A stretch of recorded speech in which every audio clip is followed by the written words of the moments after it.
Hi hello నమస్తే అస్సలం అయికం welcome to our channel vibe with Nadira. అందరూ ఎలా ఉన్నారు? మేమైతే చాలా బాగున్నాము. మీరందరూ కూడా బాగుండాలని మనస్ఫూర్తిగా కోరుకుంటూ ఇంకా ఈ రోజుటి వ్లాగ్ అయితే స్టార్ట్ చేసేద్దాం. ఈ రోజుటి వ్లాగ్ ఏంటి అంటే evening to night routine vlog అనమాట. సో నా ఈవినింగ్ నుంచి నైట్ రొటీన్ ఎలా ఉంటుంది ఏంటి అన్నది మీతో షేర్ చేస్తాను. సో మీరు వీడియో స్టార్టింగ్లో చూస్తే నేను వర్షం పడుతుంది యాడ్ చేశాను కదా. సో ఫస్ట్ వర్షం పడుతూ ఉంటే కన్నా చాలా బాగా అనిపించేది, కానీ కంటిన్యూస్గా రోడ్లు కూడా ఆరకోకుండా పడుతూ ఉంటే కాస్త చిరాగ్గా ఉంటుంది. ఇంట్లో బట్టలు ఆరట్లేదు, అలా అని చెప్పి బయట కాసేపు కూర్చుందామన్నా అక్కడ ప్లేస్ ఉండట్లేదు. ఇంకా మొత్తం బయటికి ఎక్కడికైనా వెళ్దాము అంటే మొత్తం రోడ్లు మొత్తం మట్టి మట్టి, ఇంకా బండి మొత్తం బురదలో ఇరుక్కుపోయినట్లే అయిపోతుంది అనమాట. అలా ఉంది, కంటిన్యూగా పడుతూనే ఉంది. సో ఇప్పుడు మీరు చూసారు కదా బయట ఎలా ఉంది ఏంటి అనేది. చిన్న చెరువు ఉంటుంది కదా, ఆ చెరువు లాగా ఉందన్నమాట. కొన్ని చేపలు తెచ్చి విడిచేస్తే చేపలు కూడా మంచిగా అందులో గ్రో అయిపోతాయేమో అనిపిస్తూ ఉంటది. అంటే మధ్యలో ఏమైంది అంటే ఎండ అలా వచ్చింది, కానీ అది ఆరిపోయేంత లోపల మళ్ళీ వర్షం పడి మళ్ళీ అది అలా నిండిపోతూ ఉంది. సో రోడ్లు వేసేంత వరకు ఇంకా ఈ ప్రాబ్లం అయితే ఇలానే ఉంటుంది. అది కూడా దట్టు మా ఇంటి ముందరే అలా ఉందన్నమాట. మళ్ళీ కాస్త ముందుకెళ్తే రోడ్లు పర్లేదు బాగానే ఉన్నాయి. సో ఇంకా అలా వర్షం పడుతూ ఉంటే కాసేపు అలా నిల్చొని చూస్తూ ఇంకా దాని తర్వాత ఇంట్లోకి అయితే వచ్చేసాను అనమాట. ఆఫ్టర్నూనే నేను ఈ ఉద్దిపప్పు తర్వాత ఇడ్లీ రైస్ అయితే నానేసాను. ఇడ్లీ రైస్తో నెక్స్ట్ డే ఇడ్లీ పెడదామని చెప్పేసి ఫస్ట్ నానపెట్టుకోవాలి కదా, అందుకని ఇది ఆఫ్టర్నూన్ అయితే నానపెట్టింది. సో ఇడ్లీ రైస్తో ఇడ్లీ చేయాలి అంటే కన్నా నేను ఎలా తీసుకుంటాను క్వాంటిటీ అంటే 3 కప్స్ ఇడ్లీ రైస్ తీసుకుంటే 1 కప్పు అంటే ఫుల్గా కూడా కాకుండా తలకొట్టి అంటాం కదా, సో అట్లా 1 కప్పు ఉద్దిబాలు తీసేసుకొని రెండు ఒకటేసారి మంచిగా వాష్ చేసేసి నానపెట్టుకుంటాను. అంటే కలిపి కాకోకుండా అదొక బౌల్లో ఇదొక బౌల్లో నానపెట్టుకుంటాను. సో అందులోనే కొన్ని మెంతులు అయితే వేస్తాను అనమాట. సేమ్ మనం లైక్ ఏంటి అంటే దోశకి ఎలా వేసుకుంటామో అలానే ఇడ్లీకి. అయితే ఈ ఇడ్లీకి అటుకులు వేసుకున్నాం అనుకోండి చాలా సాఫ్ట్గా స్పంజీగా వస్తాయి ఇడ్లీలు. ఇంకా ఇడ్లీ రైస్ తెచ్చి కూడా చాలా రోజులు అయిపోయింది. అంటే మేము పూణేకి వచ్చినప్పుడు రిలయన్స్కి కొన్ని గ్రాసరీస్ తీసుకొద్దామని వెళ్తే అక్కడ ఇడ్లీ రైస్ కనిపిస్తే ఒకసారి ట్రై చేద్దాంలే అని చెప్పేసి తీసుకొని వచ్చి ఉంటాం అనమాట. ఇంకా అప్పుడు అమ్మ ఉండే కాబట్టి ఒక 2 టైమ్స్ అలా చేసింది. ఇంకా దాని తర్వాత ఎలా అయితే డబ్బాలో పెట్టేశానో అలానే ఉంది. ఎన్నిసార్లు అనుకుంటూ ఉన్నానో చేయాలి అని చెప్పేసి. బట్ ఏంటంటే మనకి ఎక్కువ రవ్వ ఇడ్లీలు తిని అంటే అలవాటు కదా, ఇంకెప్పుడు ఇడ్లీ చేయాలన్నా ఫస్ట్ అదే గుర్తొస్తుంది, ఇంకా అదే నానేస్తూ ఉండేదాన్ని. ఇప్పుడు మాత్రం ఫైనల్గా ఇడ్లీ రైస్లో చేద్దాంలే అన్నట్లు ఇంకా ఇడ్లీలకి అయితే నానేసాను అనమాట. దాని తర్వాత మార్నింగ్ తోమిన పాత్రలు ఇంకా అవి అలానే ఉన్నాయి. సో అవన్నీ తీసేసి పెట్టేసిన తర్వాత ఇంకా ఆఫ్టర్నూన్ లంచ్ చేసినవి ఉంటాయి కదా, సో అవి కూడా తోమేసేసి పెట్టేశాను అనమాట. పెట్టేసిన తర్వాత ఇక్కడైతే టీ పెడుతున్నాను. నేను ఇవన్నీ పనులు నిదానంగా చేసుకున్నంత లోపల నదీం కూడా వచ్చేసారు. 5:30 అలా అవుతుంది టైము. ఆ రోజు ఇంకా తొందరగానే వచ్చేసారనమాట. అందుకని చెప్పేసి టీ పెడుతున్నాను. అంటే 7:30 అలా వచ్చారనుకోండి, 7:30 అలా వచ్చారనుకోండి, ఇంకా డైరెక్ట్గా డిన్నరే చేస్తాము. టీ అనేది తాగమన్నమాట. నాకు కూడా లైక్ ఏంటి అంటే ఈవినింగ్ తాగాలనిపిస్తే తాగుతాను, లేదంటే లేదు. మార్నింగ్ మాత్రం బ్రేక్ఫాస్ట్ అయిన తర్వాత అది కూడా ఎప్పుడైనా తాగుతున్నాను. ఈ మధ్య అయితే చాలా వరకు కంట్రోల్ చేయడానికే ట్రై చేస్తున్నాను, కానీ అప్పుడప్పుడు హెడేక్ ఫుల్గా వస్తుంది. అందుకని చెప్పేసి నాకు మార్నింగ్ కావాలి టీ, నదీంకి వచ్చేసి టీ ఈవినింగ్ కావాలన్నమాట. సో అలా ఉంటుంది. నేను మాత్రం ఇంకా బ్రేక్ఫాస్ట్ అయిన తర్వాత కొంచెం ఎక్కువ కాకుండా కొంచెం అయితే అలా టీ తాగుతూ ఉన్నాను. సో ఇంకా నదీం వచ్చారు కదా, 5:30 అలా అయింది. దట్టు బయట వర్షం పడుతుంది. ఇంకా టీ అయితే పెట్టేశాను అనమాట. ఎంత చిక్కగా ఉంది కదా, ఆ రోజు మాత్రం టీ సూపర్ వచ్చింది. అంటే నేను యాలకుల పొడి ఇలాచీ పొడి ఉంటుంది కదా, అది రెడీగా పెట్టేసుకుంటాను. ఇలాచీ పౌడర్ కొంచెం ఎక్కువగా వేసి టీ పెట్టామనుకోండి చాలా టేస్టీగా ఉంటుంది. సో ఇంక ఇక్కడ వచ్చేసి నదీం రాగానే ఫ్రెష్ అయిపోయి ఫస్ట్ టీవీ ఆన్ చేస్తే తను పెట్టే ఛానల్ వచ్చేసి క్రికెట్. సో ఎప్పటి మ్యాచ్ వస్తున్నా కూడా అలా చూస్తూ ఉంటారనమాట. ఆ రోజు లైవ్లోనే వస్తున్నట్లుంది మ్యాచ్. సో రాగానే వెంటనే ఫ్రెష్ అయిపోయి నాకు ఫస్ట్ టీ పెట్టు అని అయితే అన్నారు. ఇంకా నేను టీ పెడుతున్నంత లోపల తను ఫ్రెష్ అయ్యి ఇంకా అక్కడ కూర్చొని టీవీ చూస్తూ ఇంకా మార్నింగ్ నుంచి జరిగిన విషయాలు అవన్నీ అయితే చెప్తూ ఉంటారనమాట. ఆఫీస్లో డే ఎలా గడిచింది ఏంటి అన్నది అయితే ఇంకా ఆఫీస్ కొలీగ్స్ గురించి అలా చెప్తూ ఉంటారు. ఇంక ఇక్కడ వచ్చేసి క్రికెట్ గురించి చెప్తున్నారు అనమాట. నాకు క్రికెట్ అంటే అంత పెద్ద ఏమి ఇంట్రెస్ట్ ఉండదు, అది ఏంటో తెలియదు కానీ అంటే తెలుసు ఏంటి లైక్ క్రికెటర్స్ ఎవరు అది ఇదని తెలుసు కానీ పెద్ద ఇంట్రెస్టింగ్గా చూసేంత ఇదైతే ఉండదు. సో ఇంకా అక్కడ నదీమ్ అయితే నాతో చెప్తూ ఉంటే ఇంకా నేనైతే ఇక్కడ టీ గ్లాసెస్ అవన్నీ పెట్టేద్దాంలే అన్నట్లు ఇంకా లేచి అక్కడైతే పెట్టేశాను. దాని తర్వాత నైట్ డిన్నర్లోకి ముందు రోజు చికెన్ చేస్తుంటే అనమాట. సో చికెన్ మసాలా అయితే ఉంది, బట్ నాకు మాత్రం తినాలనిపించగా నేనైతే సేమియా ఉప్మా అయితే చేసుకున్నాను. ఇక్కడ ఏమైంది అంటే సేమియా ఉప్మాకి మనం రెగ్యులర్గా బ్యాంబినో వర్మ్సెల్లి ఉంటుంది కదా, సో దాంతో చేసుకుంటే సేమియా ఉప్మా బాగుంటుంది అనమాట, పొడి పొడిలా ఆడుతూ వస్తుంది. బట్ నేను పాయసం కోసం అని చెప్పేసి చిన్న సేమియా అయితే తీసుకొని వచ్చాను. ఒకసారి దాంతో ట్రై చేద్దాంలే అన్నట్టు దాంతో చేస్తే అది ఉప్మా లాగా అయిపోయింది. బట్ టేస్ట్ మాత్రం బాగానే ఉంది, కానీ మనకి రెగ్యులర్గా వర్మ్సెల్లితో చేస్తే ఎలా ఉంటుందో అంటే బ్యాంబినోతో చేస్తే ఎలా ఉంటుందో అలా లేదనమాట.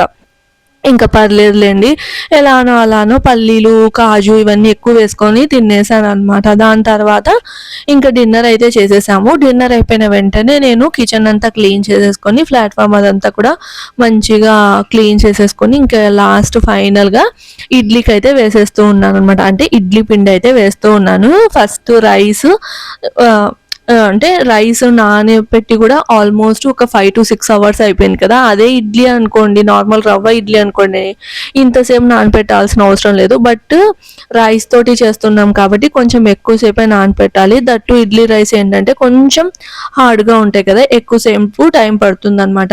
ఇడ్లీలు మాత్రం వేడిగా తిన్నాము అంటే భలే ఉంటుంది. సో నాకు ఎప్పుడు రైస్ ఇడ్లీ చూసినా కూడా నాకు చిన్నప్పుడు ఫస్ట్ టైము ఈ ఇడ్లీ అంటే ఈ రైస్ ఇడ్లీ తిన్నప్పుడు ఎలాంటి ఫీలింగ్ కలిగింది అన్నదే గుర్తొస్తుంది అనమాట. ప్రతిసారి అదే గుర్తొస్తుంది. ఏమైంది అంటే ఒకసారి మేము మా పెద్దనాన్న వాళ్ళ ఊరికైతే వెళ్ళాము. కడపలో ఉండేవాళ్ళు మా పెద్దనాన్న వాళ్ళు. సో అక్కడికైతే వెళ్ళామన్నమాట. అక్కడికి వెళ్ళిన తర్వాత నాకు లైట్గా ఫీవర్ అయితే వచ్చింది. ఇంకా అప్పుడు పెద్దనాన్న బయట వెళ్ళి అంటే కడపలో ఫేమస్ అని చెప్పేసి అక్కడి నుంచి ఇడ్లీలు అయితే తీసుకొని వచ్చారు. సో ఇంకా ఇడ్లీ హాఫ్ నోట్లో పెట్టుకున్నానో లేదో నాకైతే మొత్తం వామిటింగ్ లాగా అనిపించింది. ఏంటి అంటే అది రైస్ ఇడ్లీ అనమాట. మెత్తగేమో ఉన్నాయి కానీ అలవాటు లేకపోవడం వల్ల కొత్తగా అనిపించి నాకు అస్సలు దిగలేదు. అండ్ నేను పెళ్ళి కానంత వరకు నా ఫుడ్ అంతా ఒక లైక్ ఏంటి అంటే అంత ఫుడీ కాదు. దట్టు కొన్ని ఫుడ్స్ అంటే ఇవే పర్టికులర్ ఫుడ్స్ అన్నట్లనే తినేదాన్ని అనమాట. ఏ ఫుడ్ అయినా తినగలను అదంతా ఏం లేదు. సో పర్టికులర్ ఫుడ్స్ అంటే కర్రీస్ కానీ ఏవైనా అన్నీ తినేదాన్ని, ఒక్క మటన్ తప్ప. నాన్ వెజ్ కూడా కొంచెం చాలా తక్కువగానే తినేదాన్ని. వెజిటేబుల్స్లో అన్ని వెజిటేబుల్స్ తినేదాన్ని, కానీ అమ్మ ఇంట్లో ఎట్లా చేసేదో అట్లా దొరికితేనే తినేదాన్ని. బయట కూడా తినేదాన్ని కానీ కొన్ని అంటే స్పెషాలిటీస్ ఉంటాయి కదా, ఆ టైప్ అనమాట. అలాంటిది నాకు రైస్ ఇడ్లీ తీసుకొని వచ్చి పెద్దనాన్న పెడితే ఇంకా నేను హాఫ్ ఇడ్లీ తిని వామిటింగ్ చేసుకున్నాను. సో దాని తర్వాత ఎప్పుడు రైస్ ఇడ్లీ అనేదే టచ్ చేసింది లేదు. బట్ మళ్ళీ పెళ్ళైన తర్వాత పూణేకి వచ్చిన తర్వాత ఇక్కడ చాలా వరకు మనకి హోటల్స్లలో అంతా దొరికేది రైస్ ఇడ్లీ అనమాట. ఓన్లీ మన సౌత్ ఇండియన్ అక్కడికి వెళ్తే తప్ప మిగతా చోట్లంతా రైస్ ఇడ్లీనే దొరుకుతుంది. ఇంకా మా అత్తయ్య వాళ్ళ ఇంట్లో కూడా ఈ బియ్యంతో చేసిన ఇడ్లీలే అనమాట ఎక్కువ. సో అలా తిని ఇంకా అలవాటు అయిపోయింది. అంటే వేడిగా ఉంటే తినొచ్చు, కానీ అదే చల్లారింది అనుకోండి మనకి రబ్బర్వి బాల్స్ ఉంటాయి కదా, అలా అనిపిస్తుంది అనమాట. ఏదో రబ్బర్ తిన్న ఫీలింగ్ అయితే వస్తుంది. సో ఇంక ఇక్కడ వచ్చేసి నేను అటుకులు కూడా ఒక 15 minutes ముందు నానపెట్టుకున్నాను అనమాట. అంటే మేము డిన్నర్ చేస్తుంటాం కదా, సో అప్పుడు నానపెట్టాను. ఇంకా అటుకులు వేసేసి మొత్తం ఉద్దిబాలు, దాని తర్వాత రైస్ ఇవన్నీ వేసేసి మిక్సీకి అయితే గ్రైండ్ చేసేసుకున్నాను. దీని తర్వాత మీతో అయితే నేను రిలయన్స్ నుంచి డిమార్ట్ నుంచి ఏమేమి తీసుకొని వచ్చాను అన్నది మీతో అయితే షేర్ చేస్తాను. సారీ, డిమార్ట్ నుంచి కాదు, రిలయన్స్ నుంచి. సో వెళ్ళి కూడా ఒక 2-3 days ముందు వెళ్ళామన్నమాట. ఇంకప్పటి నుంచి బ్యాగ్స్ అలానే పెట్టేశాను. లైక్ వీడియో రికార్డ్ చేసుకుందాం అని చెప్పేసి ఆ పక్కన పెట్టేశాను అనమాట. ప్రతిరోజు బ్యాగ్స్ వైపు చూస్తూ ఉంటాను, మళ్ళీ ఒక బద్ధకము. ఇంకా అవన్నీ తీసి ఇప్పుడు ఫైనల్గా అయితే సెగ్రిగేట్ చేయాలని డిసైడ్ అయిపోయాను. దాని తర్వాత ఇంకా వాకింగ్ అయితే వెళ్తామన్నమాట. సో ఇలానే ఉంటుంది రొటీన్ అనేది. ఇంక ఇక్కడ వచ్చేసి పిండి మొత్తం మంచిగా రుబ్బేసేసి గిన్నెలో అయితే వేసేసి ఇంకా మూత పెట్టేసాను అనమాట. ఇక్కడికి నా కిచెన్ వర్క్ అనేది కంప్లీట్ అయిపోయింది. సో కిచెన్లో నేను చిన్న చిన్న మేక్ ఓవర్ అయితే చేస్తానని ముందు వ్లాగ్స్లో చెప్పాను కదా, ఆ మేక్ ఓవర్ కోసం కొన్ని అయితే తీసుకొని వచ్చాను అనమాట. ఒకటేసారి అన్ని తీసుకొని వచ్చి చేయాలి అంటే బడ్జెట్ ఎక్కువ అయిపోతుంది కదా, అందుకని కొన్ని అయితే తీసుకొని వచ్చాను. ఏమేమి తీసుకొచ్చాను అన్నది ఇక్కడ చూపిస్తాను. సో ఇవి వచ్చేసి డబ్బాలు. లైక్ ఏంటంటే ఇప్పుడు రిలయన్స్లో మనకి ఈ డబ్బాలు కానీ గ్లాస్ జార్స్ కానీ దాని మీద మంచి ఆఫర్ అయితే ఉంది. సో ఫస్ట్ 3 చూపించాను కదా, అవి కొంచెం పెద్ద సైజువి, అవి 119 రూపీస్ అనమాట. 3 వచ్చేసి 119 రూపీస్. ఇవి అయితే ప్లాస్టికే అనమాట. ఫస్ట్ చూపించిన 2, చిన్నది వచ్చేసి 99 or 79 అనుకుంటా. సో 3 ఇవి ఎందుకు తెచ్చాను అంటే ఎప్పుడైనా నదీంకి అలా లంచ్ బాక్స్ ప్యాక్ చేస్తున్నప్పుడు ఏదైనా ఎక్స్ట్రాగా ప్యాక్ చేయాలి అంటే నా దగ్గర మంచి బాక్స్ అనేది లేదు. సో అందుకని చెప్పేసి ఈ సైజులో అయితే ఇంకా డబ్బాలు తీసుకొని వచ్చాను అనమాట. సో ఉంటాయిలే, ఇంకా మనం ఎప్పుడైనా జర్నీలోకి అట్లా తీసుకొని వెళ్ళాలన్నా కూడా అన్నట్టు. ఇంకా దాని తర్వాత నెక్స్ట్ చూపించాను చూడండి, అంటే బ్లూ కలర్ మూత ఉంది చూడండి, అది 3 piece glass jars with plastic మూత అనమాట. అది ప్లాస్టిక్ మూతే బట్ గ్లాస్ అనమాట. సో ఇది వచ్చేసి 99కి 3. సో ఉప్పు, కారం, పసుపు ఇవి వేసేసుకొని పెట్టుకోవడానికి బాగుంటుంది కదా. ఇప్పుడు వచ్చేసి నా దగ్గర ప్లాస్టిక్ ఉన్నాయి, ఇవి వచ్చేసి గ్లాస్ అనమాట. సో 99 రూపీస్కి 3 అయితే వస్తున్నాయి కదా, బడ్జెట్లోనే ఉంది అన్నట్లు ఇంక తీసుకున్నాను. దాని తర్వాత ఈ సాల్ట్ డబ్బా, అంటే సాల్ట్కైనా పెప్పర్కైనా యూజ్ చేసుకోవచ్చు. ఇదైతే నదీం తీసుకున్నారు, ఎందుకంటే ప్లాస్టిక్ డబ్బాలో అంటే ప్లాస్టిక్ది మన సాల్ట్ డబ్బా ఉంటుంది కదా, అందులో పెడుతుంటే మొత్తం వాటర్ లాగా అయిపోతుందంట. సో ఇంకా తను అది వద్దు అని చెప్పేసి ఇదైతే తీసుకున్నారు. అది వచ్చేసి 99 రూపీస్. ఇక్కడ వచ్చేసి స్పూన్స్, చిన్నవి స్పూన్స్. సో ఎందులో అయినా ఇలా పోపుల డబ్బాలో కానీ ఊరగాయ చిన్న అంటే బర్నీలలో దానిలో వేసుకొని పెట్టుకుంటాం కదా, సో అందులో పెట్టుకున్న పనికి వస్తాయిలే అన్నట్టు చిన్న స్పూన్స్ 6 అలా వచ్చాయి, 99 రూపీస్. దాని తర్వాత డస్ట్బిన్, కిచెన్లో ఉన్న డస్ట్బిన్ వచ్చేసి విరిగిపోయింది అనమాట. ఇంకా అందుకని చెప్పేసి ఒక డస్ట్బిన్ అయితే తీసుకున్నాము. డస్ట్బిన్ వచ్చేసి 129. అదే బయట అడుగు తెగిన ఇంత సైజ్ది 170, 180 చెప్తున్నారు. దట్టు ఏ బ్రాండ్ కాదు, ఏం కాదు, అండ్ క్వాలిటీ కూడా అంత బాగాలేదన్నమాట. లైక్ చాలా పల్చగా ఉంది ప్లాస్టిక్. అందుకని చెప్పేసి ఇంకా రిలయన్స్లోనే 129 అంటే ఒకటి ఈ డస్ట్బిన్ అయితే తీసుకున్నాను. దాని తర్వాత పోపుల డబ్బా, ఎన్ని రోజుల నుంచి అనుకుంటున్నానో పోపుల డబ్బా ప్లాస్టిక్ది ఉంది నా దగ్గర, అప్పుడు కూడా రిలయన్స్లోనే తీసుకొని ఉంటాను అనమాట. సో అది రీప్లేస్ చేసి స్టీల్ది తెచ్చుకుందామని ఎన్ని రోజుల నుంచి అనుకుంటున్నాను. సో ఫస్ట్ వెళ్తే కాపర్ది ఉంది, అంటే కాపర్ బాక్స్, అందులో స్టీల్వి కప్స్ అనమాట. బట్ అది ఒక్కటి 600 రూపీస్. బట్ తీసుకుందామని ఆల్మోస్ట్ నేను బిల్లింగ్ వరకు వస్తూ ఉన్నప్పుడు సడన్గా నాకు ఇది కనిపించింది. ఇది ఏంటంటే కాంబో ఆఫర్ అనమాట. ఆయిల్ క్యాన్ చూపించాను కదా, సో ఆయిల్ క్యాన్తో కలిపి మొత్తము 499 అలా అయితే పడింది. సో 2 అనమాట. లోపల మనకి 7 అలా స్టీల్వి అంటే ఈ ఆవాలు జీలకర్ర వేసుకోవడానికి చిన్న చిన్న డబ్బీలు ఉంటాయి కదా, అవి అయితే వచ్చాయి. సో అది వచ్చేసి 499. సో అవి నేను తీసుకున్నవి.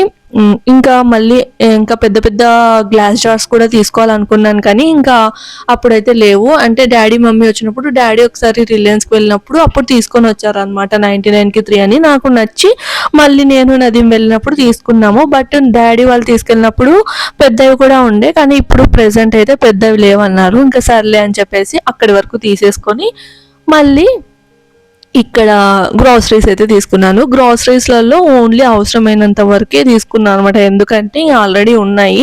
సో ఫస్ట్ వచ్చేసి స్క్రబ్, అంటే మనం పాత్రలు తోమడానికి ఉంటుంది కదా, సో నల్లది అదైతే తీసుకున్నాను, బ్లాక్ స్క్రబ్ అయితే తీసుకున్నాను. దాని తర్వాత ధనియాల ప్యాకెట్. సో ధనియాలు ఏంటి అంటే ఇక్కడ మన సైడ్ ఎలా అయితే డిమార్ట్ ఇలా పోసి పెట్టుంటారు కదా ఒక్కొక్క డబ్బాలలో, అలా ఉండవు అనమాట. ఇక్కడ చాలా తక్కువ ధనియాల పొడి అంతా వాడేది, సపరేట్గా వాడేది తక్కువ. ఒకటే మసాలా తయారు చేయించుకొని పెట్టుకుంటారు, దాంట్లో వాడేదే తప్ప ఇంకా సపరేట్గా అనేది వెయ్యరు, కాబట్టి ఇట్లా ప్యాకెట్స్లలోనే ఉంటాయి. అదే ఇక్కడ వాడే గోధుమలు కానీ అలానే ఇది జొన్నలు కానీ అవనుకోండి మనకి డిమార్ట్లలో ఎలా పోసి పెట్టుంటారు సపరేట్గా, మనం కవర్లలో పోసుకొని దానికి వెయిట్ చెక్ చేయించి అమౌంట్ రెడీ చేస్తాం కదా, అలా అయితే ఉంటాయి. కానీ ఇంకా ఇలాంటి పప్పులు కానీ ఇవన్నీ సపరేట్గా అయితే ఉండవు. సో ధనియాల ప్యాకెట్ అయితే ఒకటి తీసుకున్నాను. దాని తర్వాత మైదా అనమాట. మైదా వచ్చేసి రిలయన్స్లో నాకు బెస్ట్ అనిపిస్తుంది, 1+1 ఆఫర్ ఉంటుంది అనమాట. సో అలా నేను ఒక 2-3 ప్యాకెట్స్ ప్యాకెట్స్ అయితే మైదా తీసుకొని వచ్చాను. ఈ మైదా అనేది నేను ఎక్కువగా పూరీకే యూజ్ చేస్తాను. దట్టు నా దగ్గర పూరీ పిండి అయిపోయిందనమాట. లాస్ట్ టైం హైదరాబాద్కి వెళ్ళినప్పుడు తెచ్చుకున్నాను. సో మొన్న మమ్మీ వాళ్ళు వస్తున్నప్పుడు కూడా నాకు అంత ఐడియా లేదు, ఉందిలే అన్నట్లే అనుకున్నాను కానీ అయిపోయిందనమాట. సో ఈసారి వెళ్తే ఇంకొక 2-3 kgs అట్లా తెచ్చుకోవాలి. దాని తర్వాత ఉప్పు ప్యాకెట్, ఇంకా ఆయిల్ ప్యాకెట్స్ ఎలా అంటే కన్నా ఇదే బ్రాండ్ అనేది ఏం లేదు. సో కాస్ట్ ఏది తక్కువ ఉంటే అది తీసుకుంటాను అనమాట. సో ఇక్కడ ఏం చేశారు అంటే నదీం తీసుకున్నారు ఆయిల్ ప్యాకెట్. ఒకటి రిలయన్స్ వాళ్ళ గుడ్ లైఫ్ తీసుకుంటే, ఇంకొకటి వచ్చేసి నార్మల్గా సన్నీర్ అది తీసుకున్నారు. అండ్ ఇంకోటి చెప్పడం మర్చిపోయాను కదా, ఆ ప్లాస్టిక్ బాక్స్లలో ఒకటి టీ, షుగర్, కాఫీ డబ్బాలు కూడా తీసుకున్నాం అనమాట. సో అది బాగా అనిపించి తీసుకున్నాను. సో ఇవి రిలయన్స్ నుంచి తెచ్చిన సరుకులు, ఇంకా డబ్బాలు అనమాట. దాని తర్వాత వాకింగ్కి వెళ్ళి ఇక్కడ సోడా తాగుదామని అయితే ఆగాము. సో ఈ వ్లాగ్ అయితే ఇక్కడ ఎండ్ చేస్తున్నాను. బాయ్.